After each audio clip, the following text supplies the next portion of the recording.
생각을 해보시면 도대체 제가 이제 사회를 보다가 다시 왔죠. 강연 잘 들으셨죠? 자, 그렇기 때문에 제가 강연자 옷을 벗고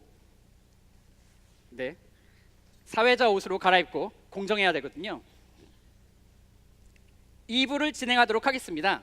여러 얘기를 들으시느라고 정신이 없으실 텐데요. 생각을 해보시면 아시겠지만 우리가 아직 정확한 삶과 우주 모든 것에 대한 궁극적인 답변을 듣지 못한 것 같거든요. 그래서 그걸 알기 위해서 저희가 퀴즈와 토론을 통해서 좀 더 깊이 나가보기 위해서 앞서 발표를 해주셨던 박건 교수님과 김민영 교수님을 다시 모셔서 저희가 새로운 코너를 진행해 보려고 합니다. 나오시죠.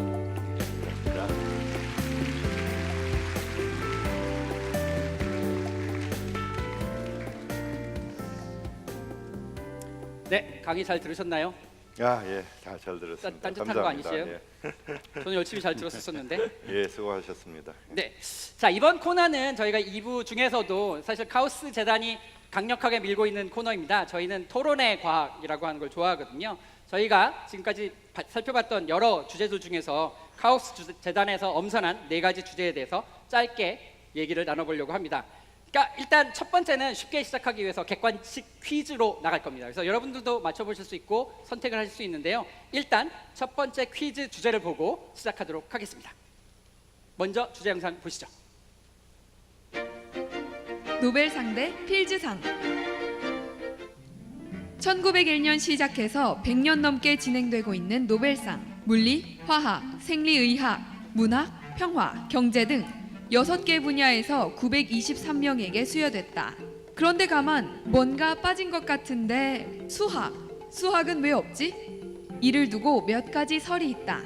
먼저 노벨상을 만든 과학자 알프레드 노벨이 미타그 레플러라는 수학자와 한 여자를 두고 연적 관계였기 때문이라는 설이 있는데 어디까지나 썰이다. 노벨이 수학에 관심이 없었거나 수학이 실용적이지 않아서 빠졌다는 설도 있다. 모두 소문이라 확실하진 않지만 앞으로는 연인뿐 아니라 연적 관리도 잘해야 할 것 같다. 그러나 다행스럽게도 수학에도 수학계 노벨상이라 불리는 상이 있다. 캐나다 수학자 존 찰스 필즈가 노력하여 만들어진 상으로 그의 이름을 따서 필즈상이라 부른다. 1936년부터 4년에 한 번 수여됐고 2018년까지 60명이 받았다. 그런데 필즈상이 노벨상보다 받기 어렵다는 말이 있다. 먼저 필즈상은 만 40세 이하 수학자에게만 수여된다. 그것도 4년에 한 번. 노벨상은 매년 수여하고 나이 제한 없이 보통 한 분야에 2~3명 받는 것을 감안할 때 4년에 한 번, 만 40세까지 최대 4명까지만 주는 필즈상이 왜 더 받기 어려운지 이해할 수 있겠다. 그러나 우리의 관심은 뭐니 해도 상금. 먼저 노벨상의 상금이 얼마일까? 스웨덴 화폐로 900만 크로네, 우리 돈으로는 약 12억 원, 꽤 큰 돈이다.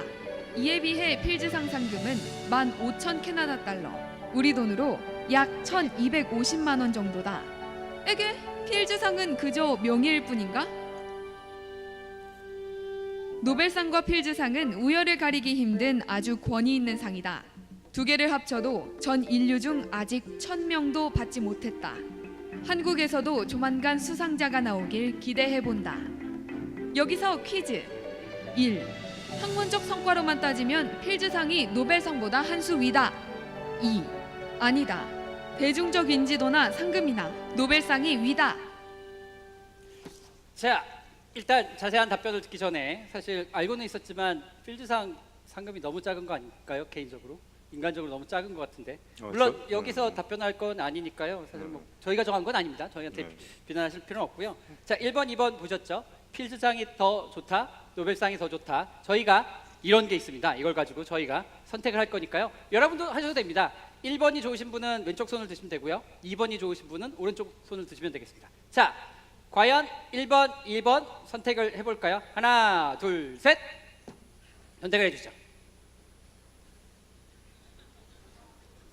반반이 나와야 되는 거 아닌가요? 일단은 파악하기가 힘든 것 같긴 한데 오른손이 많다라고 저는 얘기하고 싶습니다만 어쨌든 저 사실 이건 뻔한 결과였는데요. 사실 물리학자인 박건 교수님과 저는 당연히 저는 중간인데 중립 위치를 앞으로 노력하도록 하겠습니다. 자, 2번 들었는데 그건 뭔가요? 이거 1.5입니다. 1.5는 1.5는 무슨 이렇게 뜻인가요? 할까요? 예? 1.5는 무슨 뜻인 건가요? 양쪽 다 일리가 있는 말인 것 같아서 1.5로 정했습니다. 어떤 면에서 일리가 있는 거라고 생각하시는 거죠? 뭐 노벨상이 당연히 잘 알려져 있고, 그렇죠. 상금도 높은 건 그건 뭐 엄연한 사실이잖아요. 그리고 근데 학문적 성과로 본다, 이게 무슨 뜻인지 모르겠지만 필드상이 받기 어려운 거는 또 사실이거든요. 그래서 양쪽 다 일리가 있는 거죠. 박건 교수님은 어떻게 하시겠습니까? 뭐 상금은 정말 숫자니까 그건 뭐 반박할 수 없는 사실이고요. 그런데 저는 노벨상이 위다라는 걸 어떻게 생각하냐면 노벨상 선정 기준이 인류 보편적 가치를 얼마나 증진시키냐, 그게 선정 기준이에요. 그러니까 그런 의미에서는 인류에게는 더 노벨상이 더 유용하겠죠. 그래서 2번 선택했습니다. 사실 어떻게 보면 불공평한 비교라고 할 수 있죠. 필드상은 40살 이내에 받아야 되는 거기 때문에 정말 젊은 나이에 뭔가를 해야 되는 거니까 사실 노벨상은 나이 들어서도 받을 수 있는 거라고 하잖아요. 사실 그 40세의 조건에 대해서 어떻게 생각하십니까? 좀 잔인한 것 같지 않습니까? 그 수학 문제가 점점 어려워질 텐데 진짜 뭐 미리 풀고 나서 이제 어려운 문제만 남았을 거잖아요. 점점 뒤에 어려운 문제를 푸는데 40살 안에 풀으라고 그렇게 고문을 하는 거는 수학을 전공하고자 하는 여기 그 학생들한테 너무나 고문이 아닐까요? 최근에 다시 말해서 그런 천재가 계속 나올까요? 저는 필드상의 미래가 걱정이 돼서 알아봤더니 그걸 45세로 바꾸자는 얘기가 잠깐 있었다고 들었습니다. 근데 이번에는 안 바꾸는 걸로 했다고 들었는데요. 사실 40세 이거 어떻게 생각하시나요? 저는 괜찮은 것 같습니다. 그러니까 이 상을 만들 때 취지하고 지금 상하고 다를 수 있는 건 당연하잖아요. 대부분 상이 처음부터 유명했던 건 아니니까. 그러니까 그것도 역사적으로 재밌거든요. 언제 재밌어? 그게 그렇게 유명해졌나? 근데 필상은 원래 가능성을 생각해서 주는 거기 때문에 그 취지를 유지하는 거 좋습니다. 제 생각은. 노벨상은 40세 그런 제한은 없잖아요. 근데 노벨상 중에 40세 이하에 받은 사람이 혹시 있나요? 아까 그 BCS 이론에 S가 슈리퍼라는 분이 있었는데 그분은 대학원생 때 받으셨어요. 대학원생이요? 네, 대학원생 때 한 일로 대학원생 때 받으셨어요. 그러니까 나중에 받은 것도 아니고? 나중에 받은 게 아니고. 그러니까 얼마나 좋았겠습니까? 그러게요. 그럼 박사 받기도 전에 노벨상부터 받은 건가요? 그러니까요. 그걸 누가 심사를 해야 되죠? 당연히 박사 받기 좀 쉬웠겠죠. 이야. 그런데 사실 그 필드상 말고 수학에는 아벨상이라고 있잖아요. 아벨상은 네, 그렇죠. 어떤 거죠? 아벨상이 뭐 그러니까 이 문제를 좀 보완하려는 의지에서 나이 많은 사람도 받을 수 있게 노르웨이에서 설립해서 금방 굉장히 유명해졌어요. 지위가 올라갔는데 아벨상에게 잘 알려지고, 제 생각으로는 노르웨이하고 스웨덴하고 좀 비슷하고 아벨하고 노벨 비슷해서 그렇게 유명해진 것 같습니다. 뭔가 벨이 들어간 사람들이 돈이 많은 건가요? 예. 벨이 들어간 사람이 돈이 많은 건가요? 그런가요? 예, 그런가 보네요. 네, 자녀의 이름을 벨로 지으시면 돈을 많이 벌 수 있다는 그런 수학적인 계산이 있었던 것 같습니다. 사실 근데 그 박건 교수님은 노벨상 중에서 가장 인상적인 노벨상 어떤 거 기억이 나시나요? 저는 응지물리학자니까 아까 BCS 이론의 노벨상이 정말 응지물질 물리를 정립시킨 정말 중요한 노벨상이라고 생각을 하고요. 그래서 중요하다고 생각하고 있습니다. 네, 역시 직업병은 못 버리는군요. 아까도 계속 양자, 초전도 그렇기 때문에 곱슬머리를 하고 있는 건 겁니다. 자, 결론적으로 보시면 사실 뭐 굳이 두 개를 비교한다는 건 아시다시피 그냥 저희가 재미로 한 건 거기 때문에 누가 좋다 나쁘다는 아닌 거고 각 상의 성격이 다른 건 거니까요. 적절히 파악해 주시면 좋겠고요. 40살이 넘으신 분들은 노벨상으로 갈아타시면 되는 건 거고요. 40살 전에는 필드상을 한번 노려보셔도 나쁘지 않을 것 같습니다. 뭐 보신 것처럼 40살 이전에 노벨상을 타셔도 뭐 큰 무리는 없습니다. 네. 해보면 될 것 근데 같아요. 네. 노벨상 탄 수학자들이 몇 명 있다는 건 아시죠? 노벨상 탄 수학자도 있겠죠, 당연히. 네, 저 네. 수학을 무시하지는 않습니다. 네. 그렇죠. 근데 예를 들자면 경제학상을 여러 개 탔습니다. 네, 물리학자도 탔기 때문에 그건 뭐 그나마 도움이 되는 것 같지는 않고요. 네, 그러면 이제 두 번째 주제로 넘어가 볼까요? 두 번째 주제 영상 주시죠. 제4차 산업혁명. 제4차 산업혁명이란 도대체 무엇일까? 보통 산업혁명이라고 하면 영국의 증기기관에서 시작된 혁명이라고만 알고 있다. 그게 1차 산업혁명이라면 2차, 3차 산업혁명은 또 무엇일까? 간단히 정리해보자. 제1차 산업혁명. 1760년경 영국에서 시작해서 유럽과 미국으로 확대된 기술혁신. 그리고 이로부터 비롯된 사회 경제 구조의 대변혁. 혁명을 이끈 키워드는 섬유, 철강, 증기. 제2차 산업혁명. 제1차 세계대전 직전인 1870년에서 1914년 사이에 일어난 혁명. 키워드는 석유, 전기, 자동차. 그 시너지의 결과는 컨베이어 벨트로 상징되는 대량 생산 체제. 제3차 산업혁명. 1970년대에 시작되어 지금도 계속되고 있는 디지털 혁명. 3대 키워드는 개인용 컴퓨터, 인터넷, 그리고 정보통신 기술. 자, 그렇다면 제4차 산업혁명은 무엇일까? 이는 클라우스 슈밥이 의장으로 있는 2016년 세계 경제 포럼에서 나온 말로 제3차 산업혁명이 무르익어 이제 제4차 산업혁명기로 진입하고 있다는 주장이다. 제4차 산업혁명은 물리적, 생물학적, 디지털적 세계를 빅데이터에 입각해서 통합시키는 다양한 신기술로 설명될 수 있다. 물리적인 세계 오프라인과 디지털적인 세계 온라인을 통합한 O2O를 구현한다는 것이다. 핵심 키워드는 디지털, 빅데이터, 인공지능 AI다. 여기에 로봇, 사물인터넷, 무인 운송수단, 3D 프린팅, 나노, AR과 VR 등 최첨단 기술이 가세한다. 정리하면 다음과 같다.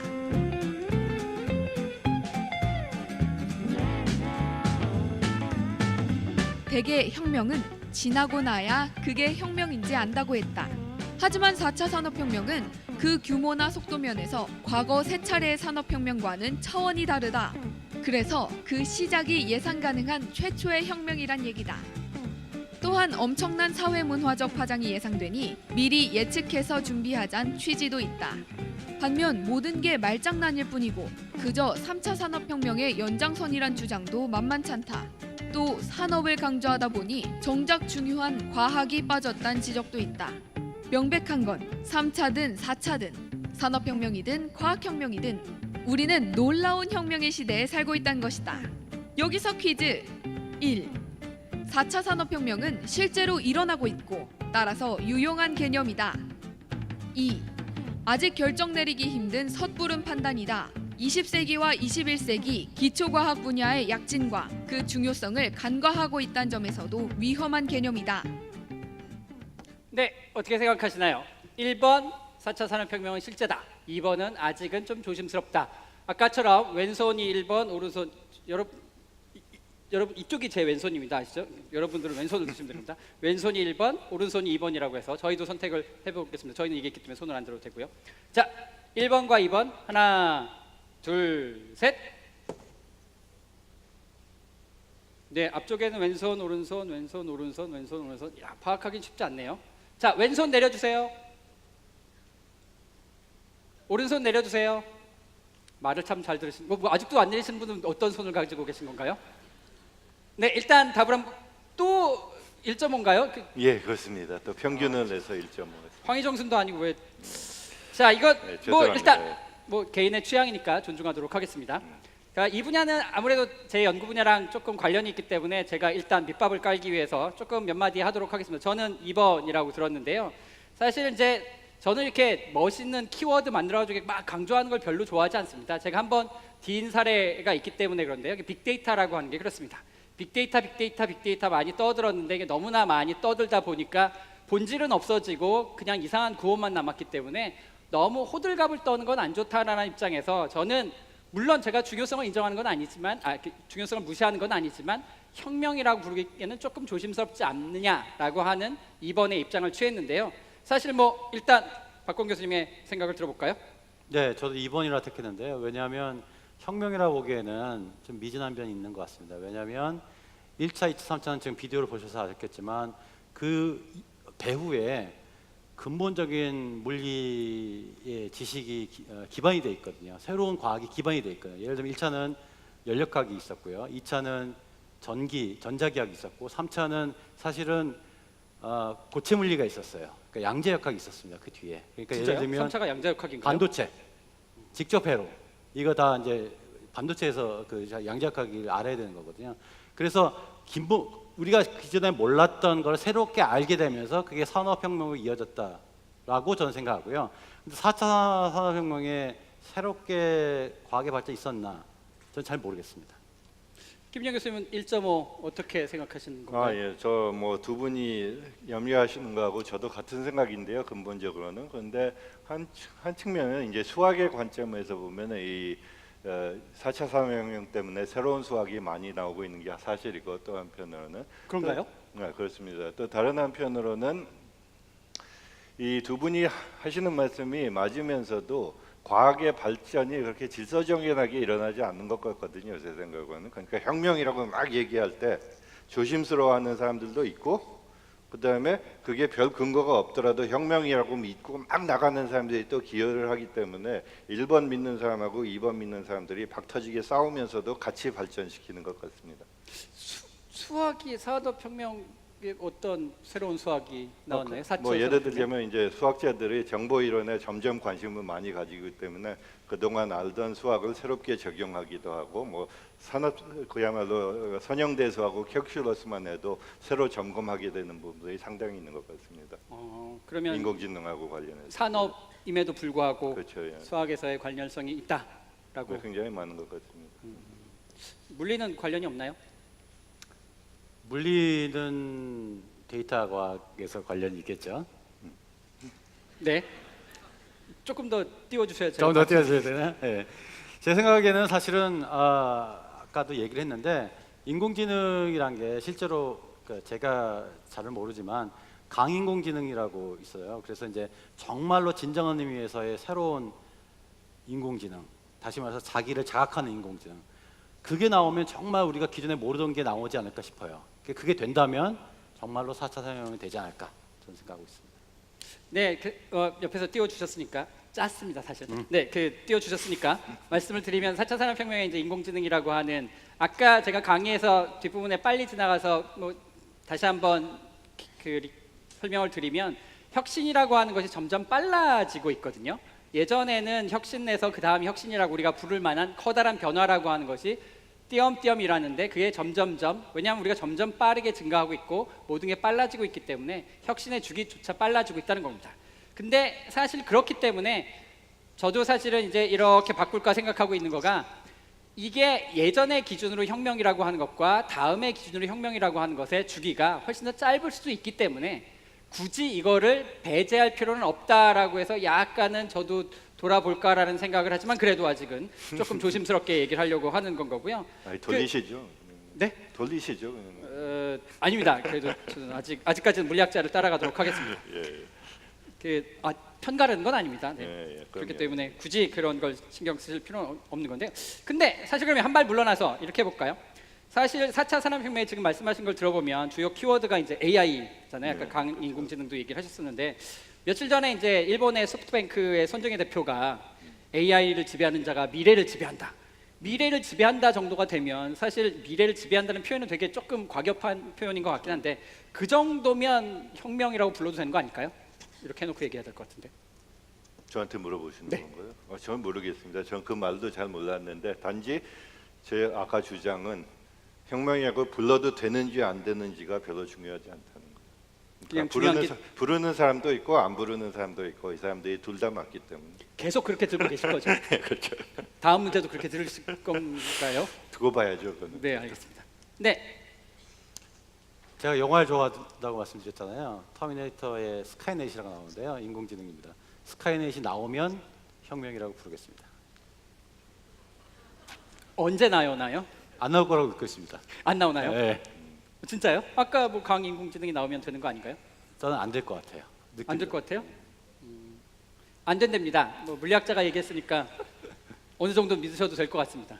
저는 반을 이렇게 할까라고 생각하는데, 사실 보시면 아시겠지만 저희가 완벽하게 이제 1번이라고 하지 않는 걸 보시면 알겠지만, 그 4차 산업혁명에서 지금 화면에서 나왔지만 과학이라는 게 결정적으로 빠져 있다는 게 되게 안 좋다라고 생각을 합니다. 사실 모든 기술의 발전 뒤에는 과학이 되어 있는 건 거고요. 기초과학이라고 하는 게 토대 없이 그냥 기술로만 발전할 수 있는 건 아니라고 생각하거든요. 그래서 과학의 중요성이 확실하게 매겨지지 않는 이상은 저희가 혁명이라는 걸 함부로 붙일 수 있지 않을까라고 생각해서, 수학자와 물리학자와 데이터 과학자의 입장에서 생각을 해보면 아직까지는 4차 산업혁명이라고 딱 방점을 찍기에는 조금 모자란 부분이 있지 않을까라고 생각을 하는데 사실 모르죠. 뭐 이게 조금 있다가 4차원 설명이 됐다라고 할지도 모르니까 괜히 이 말이 저희의 나중에 동영상으로 이거 녹화되나요? 참 생각해 보니까 동영상으로 나와서 흑역사가 되는 거 아닌가요? 4차 산업혁명 아닙니다라고 했는데 그거 해가지고 바보 같은 영상이 되면 어떡하죠? 그것 때문에 은밀히 돌리셨어요. 네. 지금. 예, 잘하셨습니다. 네, 여기 편집해 주세요. 네, 그럼 4차 산업혁명은 진짜입니다. 네, 편집 끝나고요. 네, 필요할 때는 그 편집을 쓰도록 하겠습니다. 그럼 다음 주제로 넘어가 보도록 하겠습니다. 수학 대 과학. 일찍이 갈릴레오는 자연은 수학의 언어로 쓰여 있다라고 했다. 자연의 학문이 과학이니 결국 수학이 과학의 언어라는 말이다. 하지만 가만히 생각해 보면 참 이상하다. 수학은 왜 그렇게 자연을 잘 설명하는 걸까? 자연이 수학적인 걸까? 그래서 과학도 수학적인 걸까? 수학을 배웠을 때를 더듬어 보면 수학에는 참 이상한 것들이 많다. 허수를 기억하는가? 루트 마이너스 1. 이건 아무리 생각해도 현실에는 존재하지 않는 수다. 사실 무리수만 해도 그렇다. 루트 2나 파이를 생각해보자. 끝없이 계속되는 게 어떻게 수일 수 있단 말인가? 피타고라스가 무리수를 그렇게 미워한 것도 이해가 된다. 하지만 곰곰이 생각해보면 1, 2, 3, 4와 같은 자연수도 이상하긴 매한 가지다. 자연수 3이 실제로 자연에 존재하는가? 있다면 도대체 어디 있는 거지? 그래서 미국의 물리학자 리처드 파인만은 이렇게 말했다.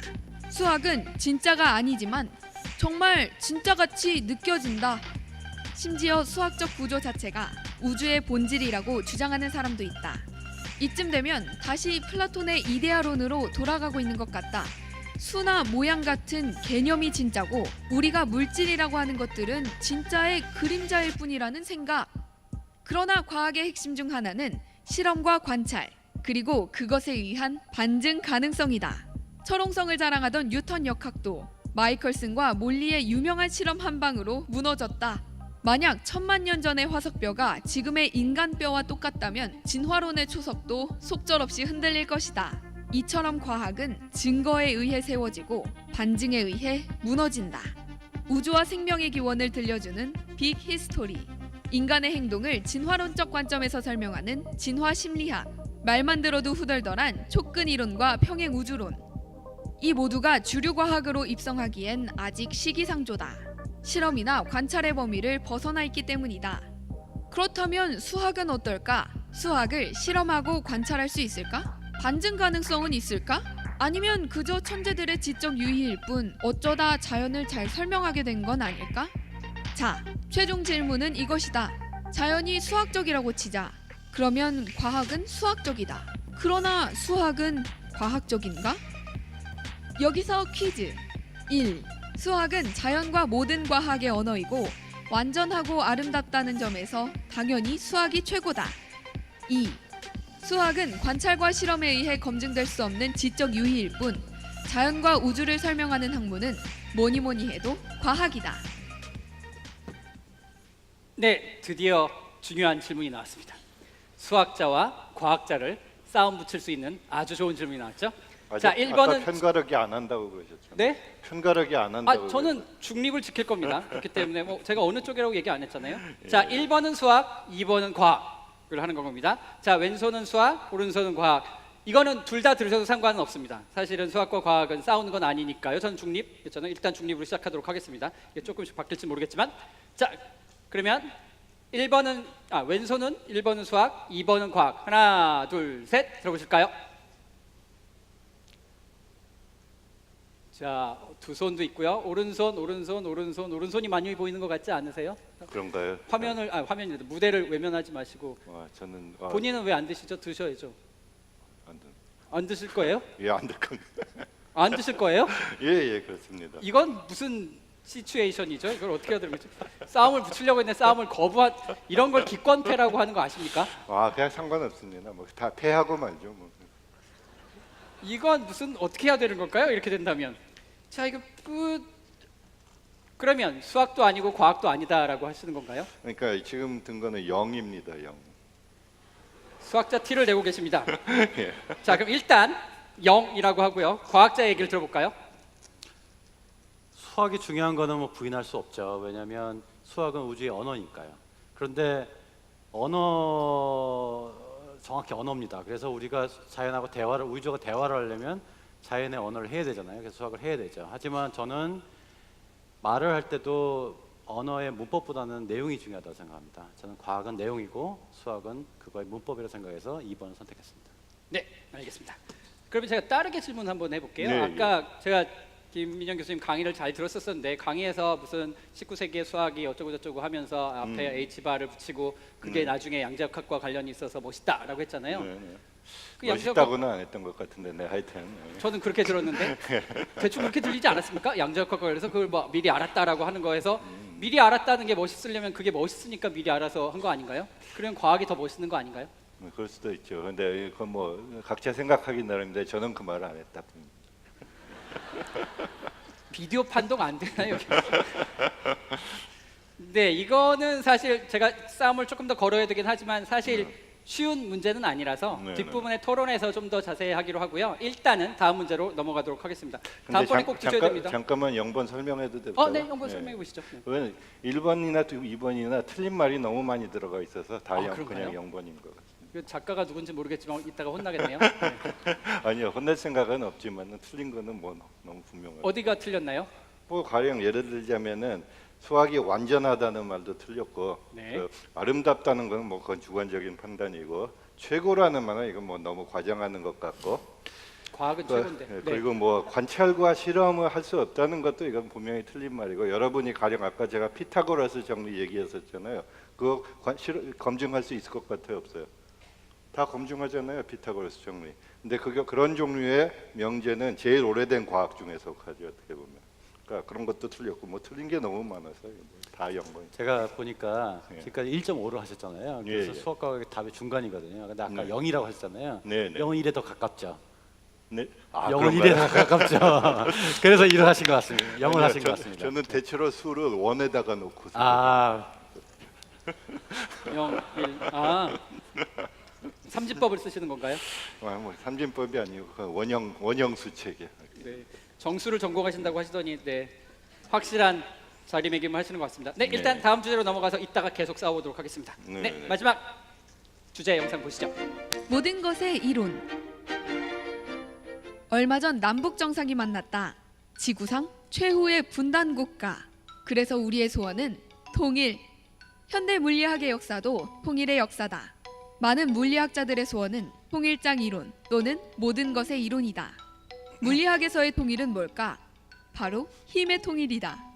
자연에는 4가지 힘, 전자기력, 중력, 양력, 강력이 존재한다.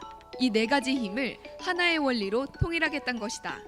먼저 전기력과 자기력이 통일되어 전자기력이 된다. 전자기력이 양력과 통일되어 전양력이 된다. 아직 완성되진 않았지만 전양력과 강력을 통합할 수 있는 이론이 대통일 이론 GUT이다. 그리고 이것이 표현된 게 표준 모형이다. 이제 남은 힘은 하나, 중력. 대통일 이론 GUT에 중력이 합쳐지면 바로 모든 것의 이론 TOE가 된다. GUT의 근간은 양자역학, 중력을 설명하는 건 상대성 이론이다. 따라서 TOE는 양자역학과 상대성 이론을 통합한다는 것을 말한다. 정리해보자.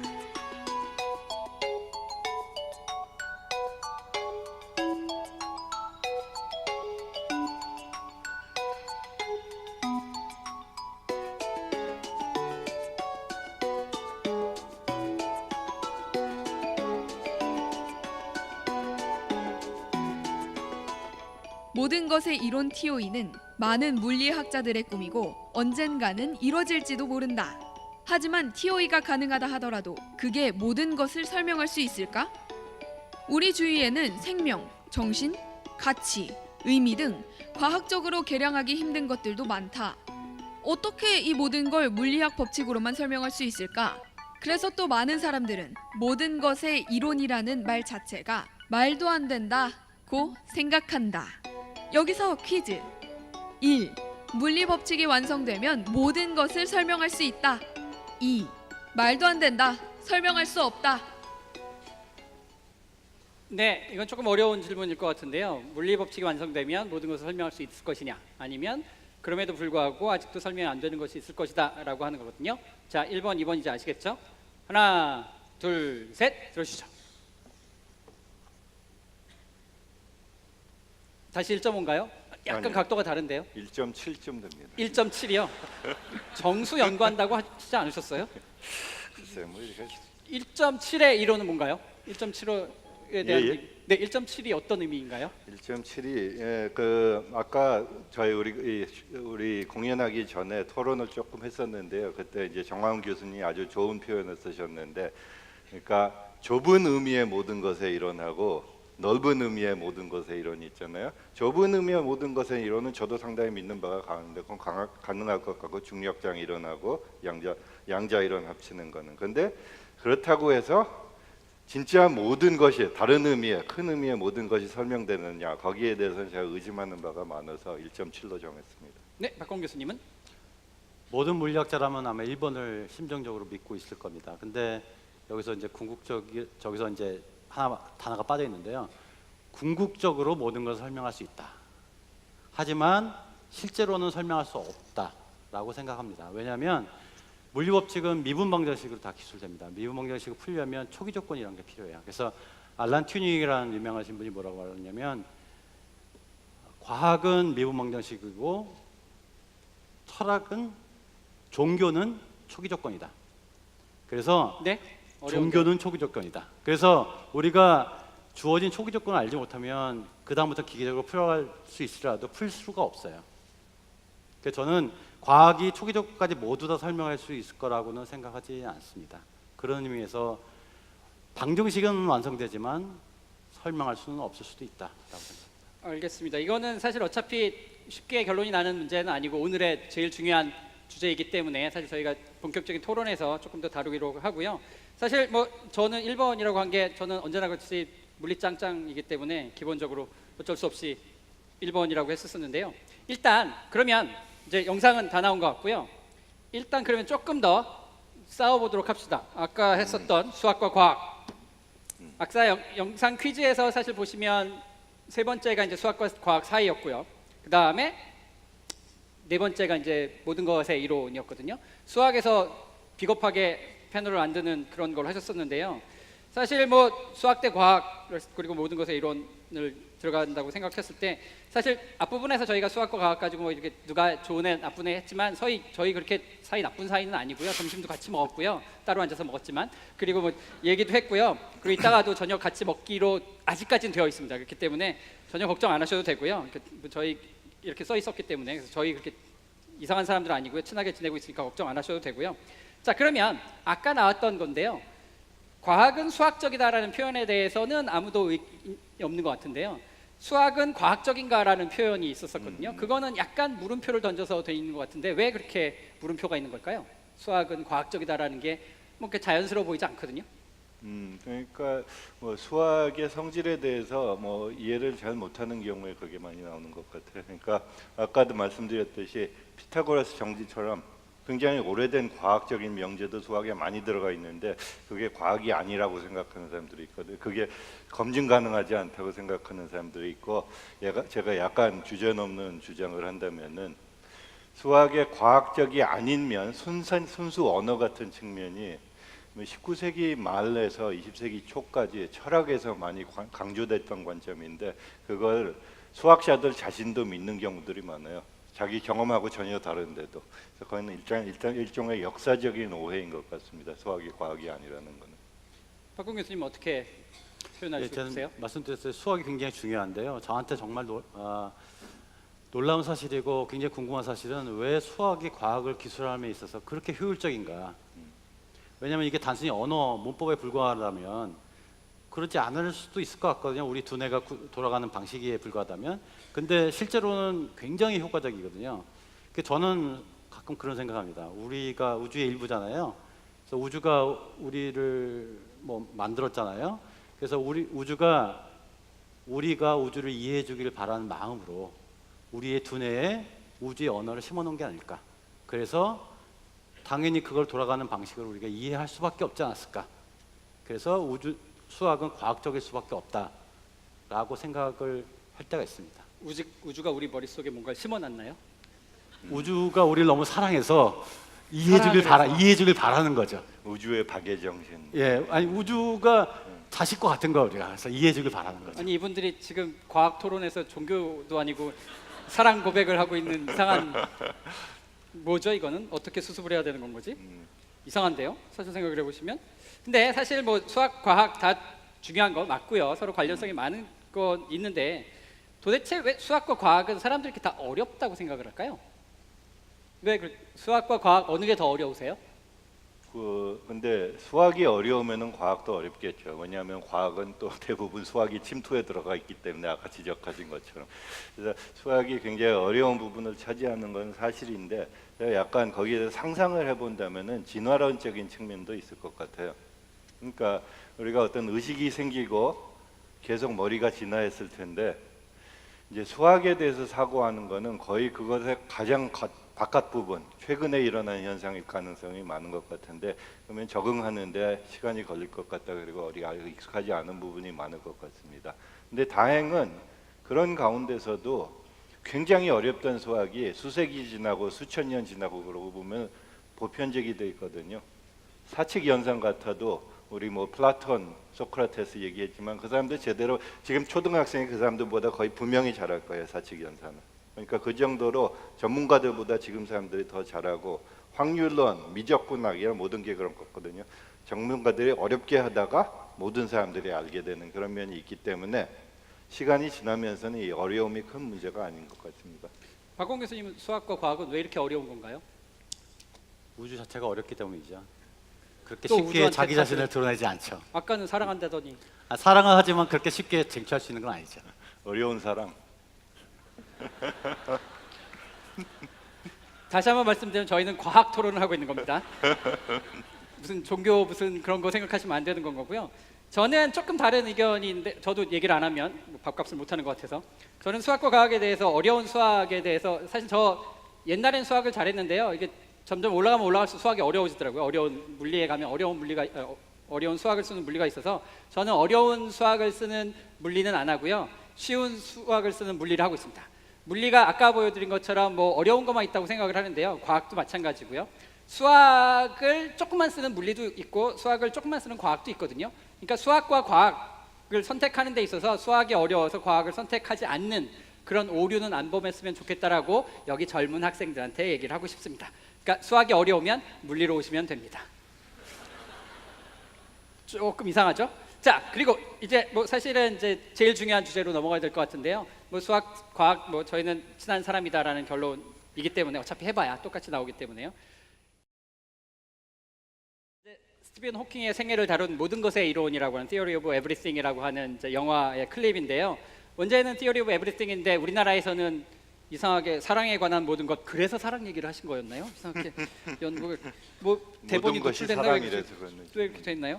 사실 모든 것의 이론이라고 해도 여기 오신 분들은 다 알아들으실 텐데 그걸 굳이 사랑에 관한 모든 것이라고 이제 번역을 한 요즘 번역가가 욕을 먹고 있지만 어쨌든 이상한 것 같은데 여기는 다 알아들을 수 있었는데 좀 안타깝죠. 그래서 저희는 그냥 TOE라고 부르도록 하겠습니다. 스티븐 호킹 박사가 올해 3월에 그것도 화이트데이에 돌아가셨는데요. 안타까운 일이죠. 사실 평생을 모든 것의 이론에 대해서 정말 연구를 많이 하신 분이고 조금 아까 클립에서 보신 것처럼 우아한 방정식이라고 얘기할 정도로 그걸 찾고 싶어 했었는데 일단 아주 간단하게 모든 것의 이론이 가능할까라는 질문에 대해서 어떻게 생각하시나요? 좁은 의미에서 모든 것의 이론, 다시 말해서 네 가지 힘을 다 합쳐서 하나로 만드는 것은 가능하지 않을까라고 생각하고 믿고 네. 있습니다. 여기는 저도 좁은 의미의 모든 것의 이론은 가능할 것 같습니다. 그럼 넓은 의미의 이론은 아까 말씀드렸다시피 방정식을 만들었다고 해도 그걸 풀어서 우리의 인생의 의미를 얻을 수 있느냐? 예를 들면 물리 법칙을 풀어서 불가능하겠죠. 여러 가지 어려운 점이 많이 있을 거라고 생각합니다. 넓은 의미는 어디까지 넓은 거라고 생각하시는 건가요? 그러니까 그야말로 모든 것 우리가 답을 원하는 질문 모든 질문에 답을 줄 수 있느냐 이거는 저는 거기에 대한 거는 믿음에 대한 얘기지 과학적인 질문이 아니라고 생각하거든요. 어디까지가 그럼 과학일까요? 그거는 계속 진화하고 있기 때문에 모르죠. 계속 과학이 바뀌니까.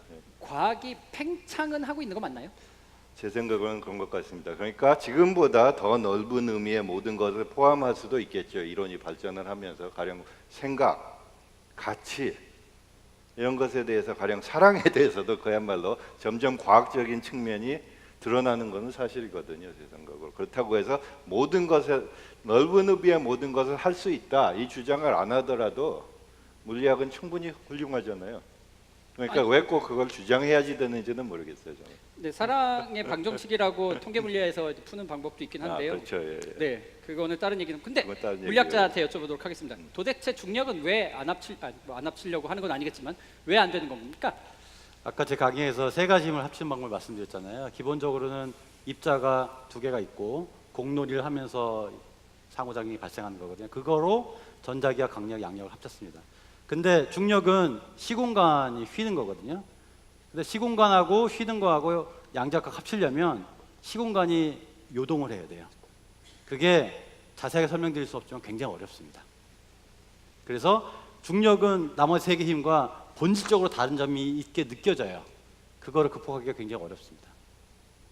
자, TOE 얘기를 했는데 TOE가 좁은 의미에선 가능하다라고 하는 건 두 분 다 동의를 해주셨기 때문에 그게 됐다라고 하면 수학계에서 어떻게 반응을 할까요?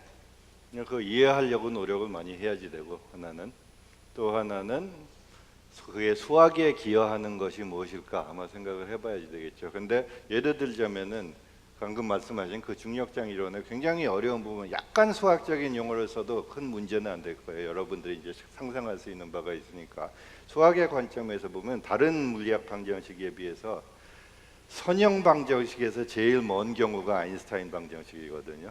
그래서 영재역학하고 합치기 힘든데, 근데 그걸 합칠 수 있었다 그러면 수학적인 파급 효과도 굉장히 크겠죠. 물리에서는 어떤 일이 벌어질까요? 정말 많은 사람들이 행복하게 얘기했죠. 근데 교과서가 두꺼워지지 않을까요? 교과서가 두꺼워지겠죠. 근데 반면으로는 그거를 정말 성취했다 그러면 많은 물리학자들이 직장을 잃을 수도 있습니다. 그런가요? 끝났으니까. 적어도 그 분야는. 그 분이 아니에요. 네. 저는 그걸 안 하고 다행이죠. 네, 다행히 그건 아닌 것 같네요. 저도 거기에 대해서는 동의 안 합니다. 네. 새로운 것이 계속 생길 테니까. 그렇죠. 뭐 하나 끝났으면 뭐 저희가 뭐 손가락 빨고 있겠습니까? 뭐 다른 거 하겠죠. 끝났다는 게 없으니까 사실. 그러면 수학에는 TOE 같은 게 없나요?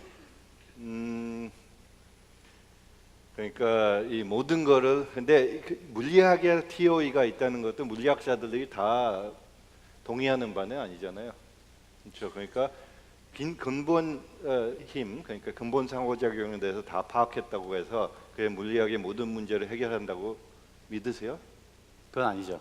아니죠. 대부분 물리학자들은 사실 안 믿는 것 같거든요. 제 생각으로. 그런 측면에서 보면 수학에서도 가령 랭렌즈 프로그램 이런 것을 모든 것의 이론으로 생각하는 사람들이 있지만 대부분 수학자는 안 믿거든요. 랭렌즈 프로그램 여기 혹시 그 지난 학기에 수학 강의를 들으신 분은 아시겠지만 랭렌즈 프로그램이라고 하는 게 수학의 예. TOE에 해당하는 모든 것의 이론이라고 하는 것이라고 해서 저도 들었었는데요. 네, 네. 진짜 어렵던데. 네, 상당히 어렵고 중요한 프로그램인데 모든 것이라고는 전혀 뭐 그건 과장된 주장입니다. 하지만 어쨌든 그런 시도는 있다라고 시도는 보면. 있고 뭐 어떻게 보면은 약간 정신적인 스피리추얼한 의미에서 모든 것의 이론이라고 생각할 수 있을지는 모르겠어요. 물리학자 입장에서는 물리학자 중에 몇 퍼센트 정도가 TOE를 연구하고 있다고 보세요? TOE를 연구하는 분들이 보통 촉근 이론 연구하는 분들이라고 할 수 있죠. 그래서 몇 퍼센트 네, 숫자. 높지 않습니다. 5%? 5%나 되나요? 5% 이하. 네. 그러니까 근데 아까 약간 비슷하게 모든 것의 이론을 촉근 이론이라고 할 때 촉근 이론인데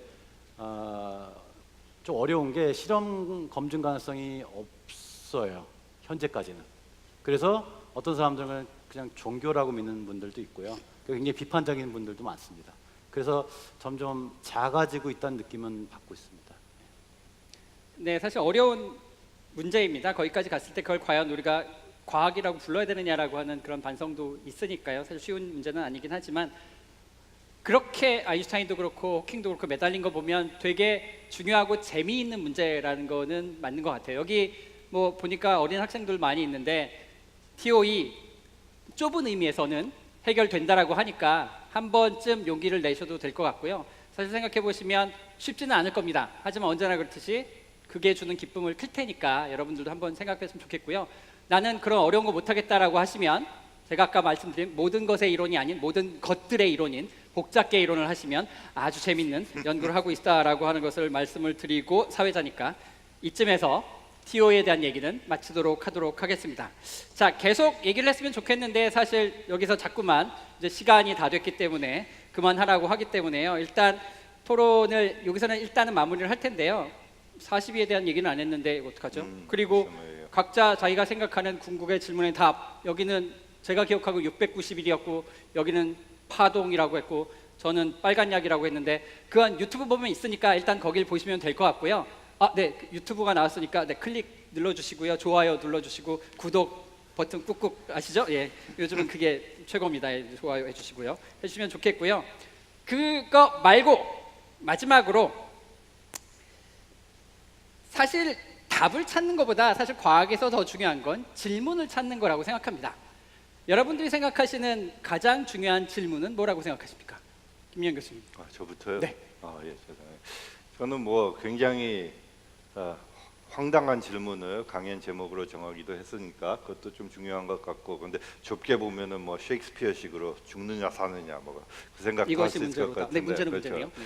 그렇죠. 근데 아마 그런 거 뭐 저 자신에 대한 질문은 저도 별로 안 좋아하기 때문에, 근데 너무 황당한 질문도 안 좋고, 제가 좀 관심 있는 좀 현실적인 질문 중에 하나는 큰 질문이면서도 세계는 좋아지고 있느냐. 제가 아까 질문이에요. 다뤘던 주제인데 쉽진 않은 답인 네, 거. 그렇죠. 답 내기 쉽지 않은 문제 같습니다. 네. 네, 박공 교수님의 더 퀘스천. 저는 사실 질문을 찾기 굉장히 힘들더라고요. 그래서 저는 생각해봤는데 예를 들면 오늘 저녁에 뭐 먹을까 되게 하기 힘들잖아요. 근데 답을 알면 틀리다 맞다는 알잖아요. 아, 그건 별로다, 이건 좋다, 금방 알잖아요. 그래서 답을 먼저 드리면 이게 궁극적인 질문이었던가의 답인가 아니면 금방 알 수 있을 것 같아요. 42는 아닌 것 같아요. 제 궁극적인 답을 말씀드리겠습니다. 궁극적인 답은 모든 것은 요동친다, 모든 것은 변한다. 동물원의 노래 중에 모든 것은 변해가라는 노래가 있잖아요. 어떤 것도 멈춰있지 않고 모든 건 변해간다. 저는 그게 궁극적인 진리 같습니다. 네, 지금까지 양자학 그 죄송하지만 교주이신 제가 짧게 한마디로 네. 붙여도 될까요? 옛날에 미국 텔레비 시리즈에 나오는 찰리 챈이라는 탐정이 있었거든요. 그 사람의 유명한 인용구가 뭔가 하면은 답은 쉽다, 그런데 질문은 진짜 어렵다, 그런 게 있었습니다.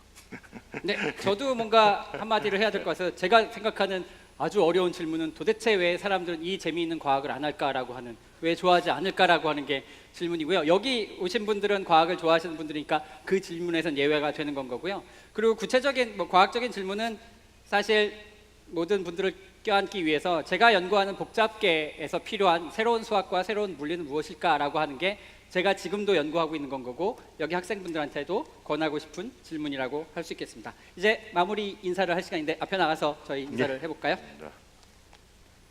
자, 어떻게 이쪽으로 오시죠. 어떻게 보셨는지 모르겠습니다. 저희가 준비를 했고 어제도 와서 연습을 하셨고 아침에도 오셔서 연습을 하시고 저희 나름대로 준비를 해서 보여드렸는데 만족할 만한 콘서트가 됐는지 잘 모르겠습니다. 소감 한마디 해주시죠. 네, 없습니다. 네? 그것도 0. 0, 네, 0, 1, 네. 네, 소감 한마디. 정말 재미있었고요. 이렇게 많은 관객들 앞에서 강연하는 게 사실 처음인데 정말 즐거웠습니다. 감사합니다. 네. 그리고 아까 타우온과 바텀 커크를 가지고 저희한테 신기한 마술을 보여준 황영조 마술사라는 표현을 싫어합니다. 뇌과학자라는 표현을 좋아하고요. 제가 영조야라고 부를 수 있는 건 카이스트 물리학과를 졸업했고요. 현재 카이스트에서 그 뇌를 연구하고 있기 때문에 저희는 친해서 그렇게 부르는 거니까 괜히 오해하시면 안 됩니다. 자, 오늘의 소감 어떠신가요? 네. 제가 지금 세 번째 쓰게 되는데 이렇게 기다성 같으신 교수님들과 한낱 이런 대학원생 나무랭이가 설 수 있다는 게 너무나도 지금 큰 영광이고요. 혹시 제가 다음에 카오스 콘트 설 수 있게 인터파크 리뷰에 좀 제 이름 석자를 남겨주시면은 저에게 큰 도움이 되지 않을까라는 생각이 듭니다. 감사합니다. 네, 감사합니다. 네, 감사합니다. 네, 그런 건 이제 모더레이터를 통해서 하면 될 것 같습니다. 저는 이제 모더레이터니까 조금 더 길게 말씀드릴 수 있는 그 정도로 저를 구박하진 않겠죠? 사실 42부터 시작해서 우주의 질문 뭐 그게 뭐냐라고 하는 것으로 출발했지만 아직도 정확한 답은 모르겠습니다. 사실 뭐가 질문이고 뭐가 답인지도 모를 정도로 우리가 혼란스러운 것 같은데요. 하지만 여러분들이 그 호기심을 계속 가지고 계신다면 결국은 본인의 답과 본인의 질문을 찾을 수 있지 않을까라고 생각하고, 다만 그 질문이 아까처럼 저녁 뭐 먹을까는 말고요, 과학과 수학과 관련된 질문이었으면 좋겠습니다. 여러분들이 돌아가시는 길에 내가 과연 생각해야 되는 과학과 수학과 관련된 질문이 무엇인지를 한번 생각해 보신다면 여러분과 나눈 오늘의 시간들이 조금 더 보람되고 좋을 것 같고요. 과학과 수학 4.2였잖아요. 저희와 여러분들의 4.2도 마찬가지입니다. 그리고 여러분들과 카오스 재단의 4.2도 마찬가지이기 때문에 앞으로도 카오스 재단에 대한 지대한 관심 부탁드리고요. 여기 받으신 팜플렛 맨 뒤에를 보시면 다음 학기 강의 안내가 있으니까 꼭 참고하셔서 관심을 가져주시면 감사하겠습니다. 오늘 함께해 주셔서 감사합니다. 조심해서 돌아가십시오. 네, 퇴장하시면 되고요. 네, 이쪽으로 퇴장하시면 되고요. 네, 혹시 아쉬움이 남으신 분들은 나는 뭔가 질문하는 걸 좋아하는데 하시면 저기 그 가장 물리학자답게 생긴 곱슬머리 박권 교수님께서 앞에서 질문을 받아주실 거고요. 나는 질문보다는 사진 찍는 게 좋다라고 하시는 분들은 저와 김민영 교수님은 요 옆 건물 북파크 2층에서 북 사인회를 할 겁니다. 제가 에이핑크와 김태희한테 사인했던 그 책을 사인해서 한다라고 하니까요.